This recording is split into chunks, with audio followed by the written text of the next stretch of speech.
Welcome, everyone, and thank you for joining me today in your pursuit to restore your God-given potential. My name's Allison, and today, in light of school and the sports season being in full swing, we're talking about a topic that affects far more people than you may realize. In fact, according to the CDC, 5 to 10% of athletes given in any given sports season and 14% of high school students alone experience this. Have you guessed the topic? Concussions. Concussions are not just a bump on the head, they're a brain injury. And over the past decade, research has been exploding with new findings on what's happening inside the brain, as well as why symptoms can linger, and more importantly, what can we do about it? Whether the cause is sports, an accident, a slip or fall at home, not only does a concussion affect health in the short term, but also the days, weeks, months, and years to follow. So today, we're going to explore what happens to the brain, as well as why some people recover differently, and how it affects everything from balance to mood, as well as focus and overall quality of life. Our goal is to give you a better understanding of concussions, their long-term implications, and ways that a comprehensive approach can support recovery and resilience. So, let's dive in. First, we have to ask, what is a concussion? Well, a concussion happens when there is a blow or a jolt to the head or even the body itself, and it shakes the brain inside the skull. Now, this rapid movement causes stress, and it stretches the nerve cells in the brain, disrupting how they send signals. Now, the results are symptoms typically like headaches, dizziness, memory problems, brain fog.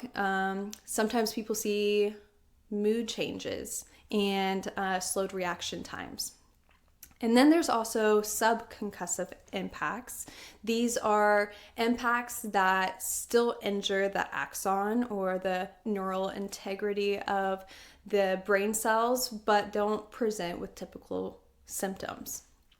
Both concussions and subconcussive impacts are head injuries that have an accumulative effect on the nervous system over time, leading to bigger issues down the road. So, what's happening inside the brain when we have a concussion? The key changes that are typically found are that there is a change in cerebral blood flow. It decreases. The white matter microstructural changes are also made, as well as delayed recovery within brain function. Now, brain imaging shows that it's not just an invisible injury. Instead, the white matter pathways, which are your communication highways within your brain, they actually show disruption, just like you could imagine a frayed wire, slowing down the communication. And without the proper communication, signals are too slow for proper or complex functions like walking, speaking, or even problem solving. The decrease in cerebral blood flow is most prominent in the frontal lobe. And this is the area that is responsible for memory, emotion, and our social behavior.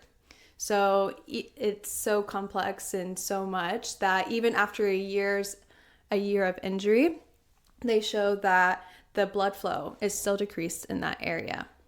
Multiple studies confirm that concussions also affect executive functions, just like our attention, our memory, processing speed, and our decision making.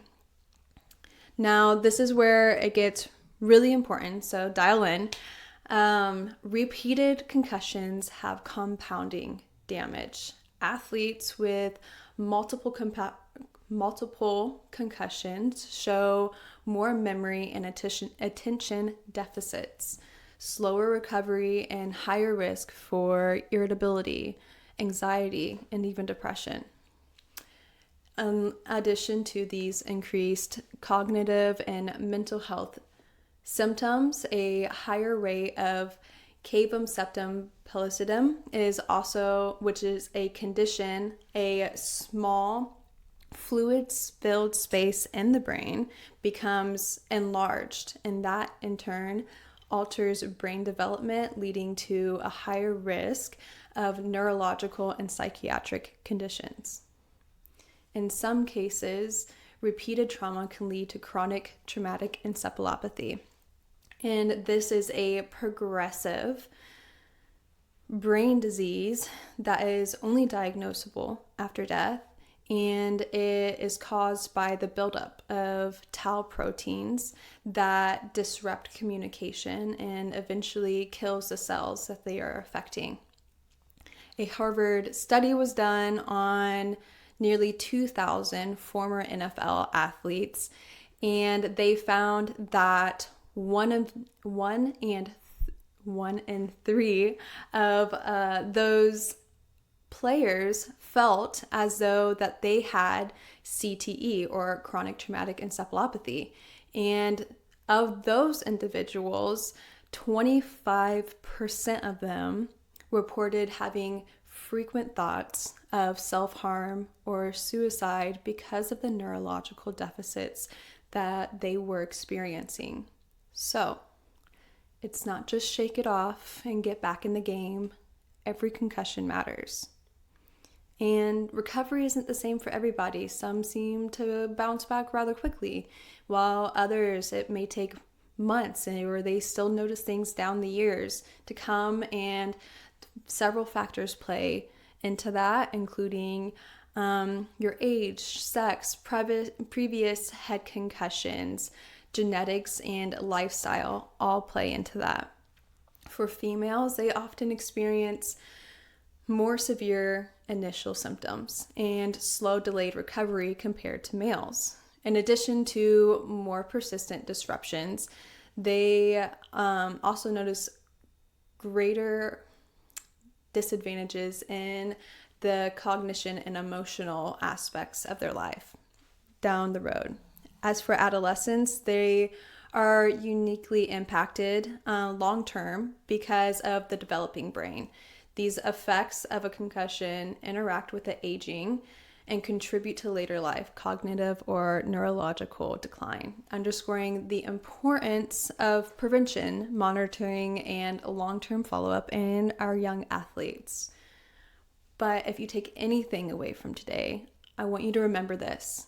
Healing takes time, and it's going to look different for everybody. Be patient with your body, trust in God's design, and allow yourself the grace and time to heal rather than dealing with the consequences down the road of impatience. So, what helps the brain recovery? We're going to look at 3 pillars: chiropractic care, nutrition, and then lifestyle as well. So research shows that the adjustments don't just affect the spine, they affect the brain as well. They influence the prefrontal cortex, which is our executive control center, helping reorganize pathways and strengthen new connections. What that means is there's improved reaction times, which is seen in better hand-eye coordination and quicker response after having an adjustment. We also see that there's enhanced brain plasticity, meaning the brain adapts and heals more efficiently. Lastly, there's higher function thinking, meaning that there is better sensory motor integration, or the brain is processing information more efficiently.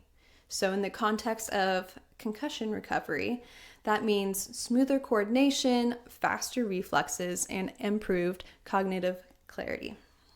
Now, the brain is an energy-hungry organ, and that's especially so after an injury. So the key nutrients that can support recovery include your omega-3 fatty acids in your fish oil, flax seeds, or walnuts. This helps with melanin repair and reduces inflammation. Your antioxidants found in berries, leafy greens, and turmeric help neutralize the damaging free radicals that are released after any brain injury. Then you have magnesium and zinc. Those are essential for neurotransmitter balance and brain plasticity. Lastly, protein. Making sure you get an adequate amount of protein is super important because it is the building block for repair. As for things that you can do at home, first off, rest, but not too much. A few days of rest are helpful, but prolonged inactivity will slow recovery. So gradually reintroduce activity. Deep sleep is when the brain clears waste, builds new pathways. And so it's so important that we prioritize having 7 to 9 hours of sleep after any injury, and especially concussions. Once a serious injury has been ruled out by your health professional, there is no need to be woken up. So sleep. Your brain will thank you for it later. Cognitive pacing. So take breaks make tasks into manageable chunks, giving the brain recovery time between challenges. And then lastly, stress management. High stress prolongs inflammation in the body. So practices like mindfulness and deep breathing exercises are really powerful tools. So obviously, concussions are complex, but they are not hopeless. The brain is resilient, and with the right support, chiropractic care, targeted nutrition, and smart lifestyle habits, we can not only recover, but come back stronger. So if you or someone you know has had a concussion, remember, healing is not just about resting in a dark room. It's about giving the brain the tools, the stimulation, and the fuel it needs to rebuild. That's it for today's deep dive. And if you find this episode helpful, share it with a coach, a parent, or someone you know that's trying to understand concussions beyond the headlines.